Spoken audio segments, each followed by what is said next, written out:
Sinong loko-lokong gusto ng asfaltadong kalye samantalang sementado na? Anong dahilan na asfaltuin mo yung kalye? Kung mahal mo yung mga taong naninirahan yun, kayo ba gusto nyo ang kalye nyo asfalto o semento? Yan ang katakawan ni Benny Albante. Sana kayurin niya ng daliri niya yung asfalto, imbak niya doon sa tore niya para maramdaman niya ang init ng impyerno na asfalto. Kaya, sa pagpunta nyo ng eskwelahan para bumoto, tandaan nyo, si Benny Asfalto, hindi tayo mahal niyan. Okay, sa kabila. Pero hindi naman dahilan yan para hindi ko siya makitaan ng kanyang maningning na paglilingkod. Kaya po ako narito, tumatayo ko sa likod ni Yorme, at sana dahil andito ako, buong-buo na po natin ibigay ang ating tiwala at support sa lugar natin. Alam mo, Mayor, simula nung nagawa yung mga tulay, na iba yung anyo ng aming magandang lugar ng Pandacan, na napunta kami sa dilim. Kasi yung mga overhead ng mga tulay, di ba? Napaka-traffic na ngayon. So parang dati, simple ang buhay natin. Ngayon para tayong laging naghahabulan dito sa traffic, sa pupuntahan natin. Nasa stress kami dito sa Pandacan. So sabi ko, nung niisip ko, bakit ba ako mag-iisko? Eh dapat bilang babae, suportahan ko yung nakaupong mayora doon, di ba? Kasi alam ko na pag babae ang naglingkod, leader, yan ay puso ng isang ina na nagmamahal sa kanyang pamilya. Pero hindi ko po nakitaan ng ganyang paglilingkod yung ating nakaupo doon. Kaya sabi ko, alam niyo naman, di ba, mayroon tayong organisasyon ng mga kababaihan, ang mga ina ng bayan. Kaya lang nga, Mayor, yung aming mga kamiyembro, hindi na po ina ng bayan, mga lola na kami ng bayan. So, kailangan natin ng energy at saka yung, yung sistema ng paglilingkod na mula sa puso. And kung hindi ko nakitaan yung nakaupo dyan ngayon, eh dito na tayo kay Yorme, saan pa tayo? Alam niyo po, sa tagal ng panahon na naging politiko din ako, naging lingkod din niyo, hindi kami nagsama ni Mayor sa parehong partido kasi nagkataon, nandun ako sa grupo ni Mayor Lim o nandun ako sa grupo ni Mayor Erap, nandun siya sa kabila. Pero hindi naman dahilan yan para hindi ko siya makitaan ng kanyang maningning na paglilingkod. Kaya po ako narito, tumatayo ako sa likod ni Yorme, at sana, dahil andito ako, buong-buo na po natin ibigay ang ating tiwala at suporta sa Yorme's Choice sa halalang darating. Siya po ay taga-Tondo.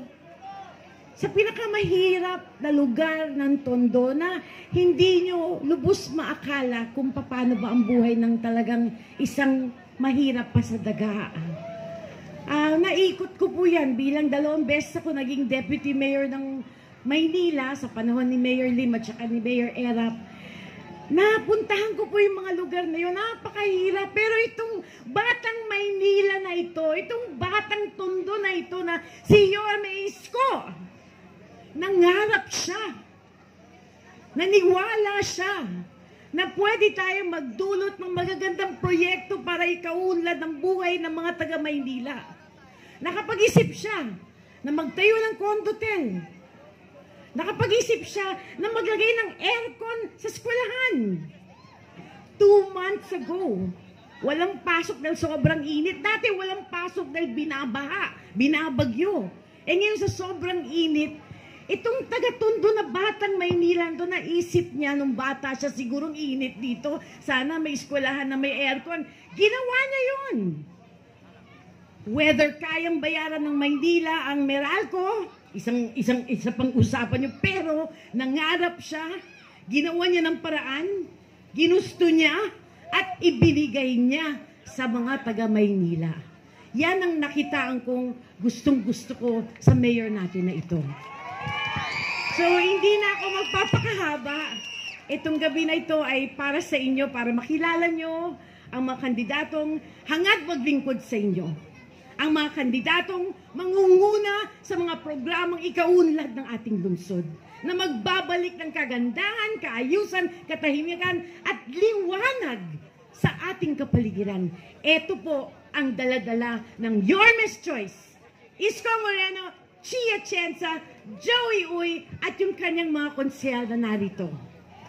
Isa pa, alam niyo, Mayor, kagabi, tinawagan ako ng pamangkin ko. Sabi niya, Tita Sandy, ina-asfalto yung harap ng kalye natin, yung kalye natin sa Lamayan. Sabi ko, bakit na-asfalto yung sementadong kalye? Sementadong kalye, napakakinis, napakaputi. Tapos inasfalto. Itong si Benny Abante, napakarami niyang ina-asfaltong kalyeng sementado na. Sinong luko-lukong gusto ng asfaltadong kalye samantalang sementado na? Anong dahilan na asfaltuin mo yung kalye? Kung mahal mo yung mga taong naninirahan yun, kayo ba gusto nyo ang kalye nyo asfalto o semento? Yan ang katakawan ni Benny Abante. Sana kayurin niya ng daliri niya yung asfalto, imbak niya doon sa tore niya para maramdaman niya ang init ng impyerno na asfalto. Kaya, sa pagpunta nyo ng eskwelahan para bumoto, tandaan nyo, si Benny Asfalto, hindi tayo mahal niyan. Okay ba? Nagkakaintindihan tayo? Ako, good ako sa inyo, di ba? Anyway, kayo na ang magsasabi. Dadalawa lang naman sila eh.